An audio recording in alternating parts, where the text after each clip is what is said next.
Hello to my beautiful family. स्वागत है आपका अपने यूट्यूब चैनल पर। कैसे हैं आप लोग? आशा करती हूँ आप लोग स्वस्थ होंगे, मस्त होंगे। आज मैं आपके लिए लेकर आई हूँ हिंदी व्याकरण से पहला ही टॉपिक, संपूर्ण वर्णमाला, एकदम नए तरीके से। तो चलिए चलते हैं अपने टॉपिक पर। वर्णमाला। तो देखिए, वर्ण किसे कहते हैं? भाषा की सबसे छोटी लिखित इकाई को ही वर्ण कहते हैं। वर्णमाला। तो देखिए, वर्णमाला किसे कहते हैं? तो वर्णों के व्यवस्थित समूह को ही वर्णमाला कहते हैं। वर्णमाला में 52 वर्ण होते हैं। और देखिए, वर्णमाला को दो भागों में बांटा गया है। एक है स्वर और दूसरा है व्यंजन। जिसमें है हमारा स्वर। स्वर किसे कहते हैं? तो जिन वर्णों का उच्चारण हम स्वतंत्र रूप से करते हैं या स्वतंत्र रूप से किया जाता है, उन्हें हम स्वर वर्ण कहते हैं। स्वर वर्णों की संख्या 11 है। अ से लेकर अंगह तक स्वर वर्ण होते हैं। स्वरों को 3 भागों में विभाजित किया गया है: ह्रस्व, दीर्घ, प्लुत।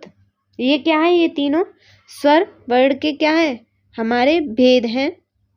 इसके बाद में देखिए हमारे ह्रस्व स्वर, जिसमें छोटा आ, छोटी ई, छोटा ऊ और री आते हैं, जो कि क्या है? एक मात्रक है। दूसरा है दीर्घ स्वर, जिसमें बड़ा आ, बड़ी ई, बड़ा ऊ, छोटी ए, बड़ी ए, छोटा ओ, बड़ा ओ आते हैं, जो क्या है? द्विमात्रिक है। इसके बाद है प्लुत स्वर, जिसमें ओम ऐसे ध्वनि आती है, जो कि क्या है? त्रिमात्रिक है। आगे देखिए, उच्चारण के आधार पर स्वर वर्ण कितने हैं? तो 3 हैं। पहला है मूल स्वर, जिसमें छोटा आ, छोटी ई, छोटा ऊ और री आते हैं। दूसरा है संधि स्वर, इसके अंतर्गत बड़ा आ, बड़ी ई और बड़ा ऊ आता है। तीसरा है संयुक्त स्वर। संयुक्त स्वर देखिए, इसके अंतर्गत छोटी ए, बड़ी ए, छोटा ओ और बड़ा ओ आते हैं। ये क्या है? उच्चारण के आधार पर हमारे स्वर वर्ण हैं। इसके बाद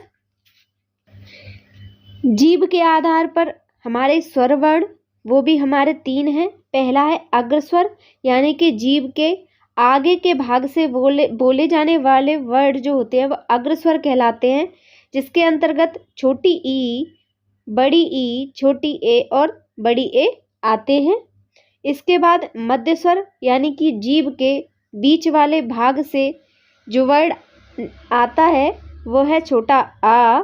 इसके बाद पश्च स्वर, यानी कि जीभ के पिछले भाग से बोले जाने वाले वर्ड पश्च स्वर कहलाते हैं, जिसके अंतर्गत बड़ा आ, छोटा ऊ, बड़ा ऊ, छोटा ओ और बड़ा ओ आते हैं।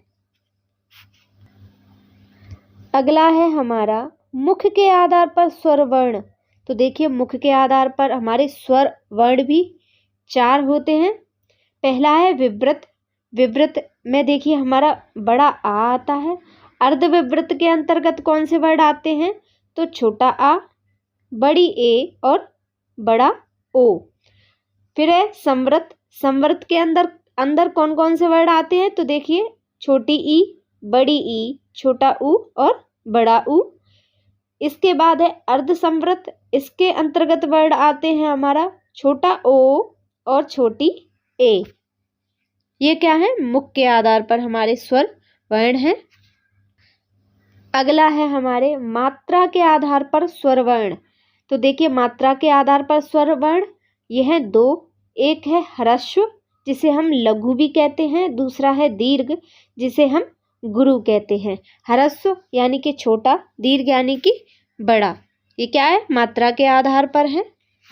का उच्चारण स्वर वर्ण की सहायता से होता है, उन्हें हम व्यंजन वर्ण कहते हैं। व्यंजन वर्णों की संख्या 33 है। व्यंजनों को 3 भागों में विभाजित किया गया है। पहला है स्पर्श व्यंजन, जिसकी संख्या कितनी है? 25। दूसरा है अंतस्थ व्यंजन, जिसकी संख्या है 4। और तीसरा है ऊष्म व्यंजन, जिसकी भी संख्या 4 है। व्यंजन के अंतर्गत हमारा पहला जो स्पर्श व्यंजन आता है, तो उसके बारे में जानते हैं। तो देखिए वे व्यंजन शब्द जिनका उच्चारण मुंह के किसी स्थान विशेष के स्पर्श से होता है स्पर्श व्यंजन कहलाते हैं। यह 5 वर्गों में विभाजित हैं। प्रत्येक वर्ग में 5 वर्णों की संख्या होती है। जैसे कि पहला हमारा क वर्ग आता है। क वर्ग के अंतर्गत क से लेकर ण तक क्या आता है, हमारा जो वर्ड आते हैं वो क वर्ग में आते हैं, जिसे हम कंठ वर्ग भी कहते हैं। दूसरा च वर्ग यानी कि तालु, ट वर्ग यानी कि मूर्धा, त वर्ग यानी कि दंत और प वर्ग यानी कि ओष्ठ।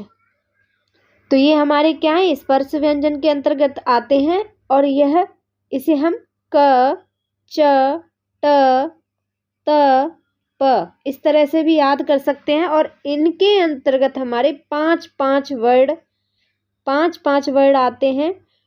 5-5 वर्ड आते हैं जो टोटल 25 हो जाते हैं। ठीक है। दूसरा हमारा आता है अंतस्थ व्यंजन। अंतस्थ व्यंजन के अंतर्गत हमारे वर्ड आते हैं य, व, र, ल। इसके बाद है ऊष्म व्यंजन। इसके अंतर्गत वर्ड आते हैं श, श, स, ह। इसके बाद है हमारा संयुक्त व्यंजन। देखिए संयुक्त व्यंजनों की संख्या भी 4 है।